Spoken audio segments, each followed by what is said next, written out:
పవన్ కళ్యాణ్ ఆయన చాలా తక్కువ కలుస్తుంటారు కదా జనాల్ని. చాలా చాలా చాలా తక్కువ కలుస్తుంటారు. చాలా చాలా చాలా కాదు, చాలా చాలా చాలా చాలా తక్కువ. ఇప్పుడంటే పవర్లో ఉన్నారు, కాస్త తప్ప కొంతమంది కలుస్తూ ఉంటారు. అంతకుముందు చాలా తక్కువ, రేర్ కలవడం. అన్న అటువంటి పవన్ కళ్యాణ్ బహిరంగ సభలో ఎక్కడో బహిరంగ సభ చూశాను నేను. ఏదో అది ఎక్కడ మచిలీపట్నంలోనో ఇప్పటంలోనో సభలో మా కిరణ్ అని అని ఏదో మీ పేరు తీసుకోవడం చూసా.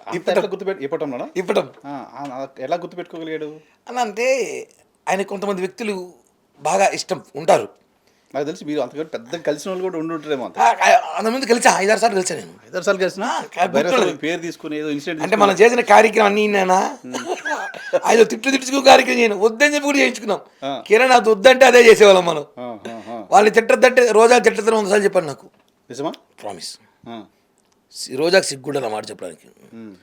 నన్ను పిలిపించి మీటింగ్లో 10 మంది స్పోక్స్ పర్సన్ మధ్య ఆ రోజాని వదిలేసే తిట్టద్దు ఆడబిడ్డ అన్నాడు. సీరియస్ అన్నా, సాక్ష్యం నేనే. కానీ ఆయన ఎవరు మోయలేదు, మేము తప్పలేదు, తగ్గించాను నేను. వాటిని తిట్టద్దు వీడిని తిట్టద్దు, అందరూ ఇప్పుడు తిడతానే ఉంటాం ఎందుకు, మిమ్మల్ని తిడతారు కదా అంటే నేను మాట్లాడతాను. సమయం సందర్భం వచ్చి నేనే మాట్లాడతా. మీరు ఊరికి శత్రువు అవుతాం కావద్దండి, మీరు టార్గెట్ కావద్దు చెప్పిన ఏకైక నాయకుడైనా. కాబట్టి ఆయన నన్ను గుర్తుపెట్టుకోవటాడు బాగా. గుర్తుండే పనులే చేశాను నేను కూడా అన్ని.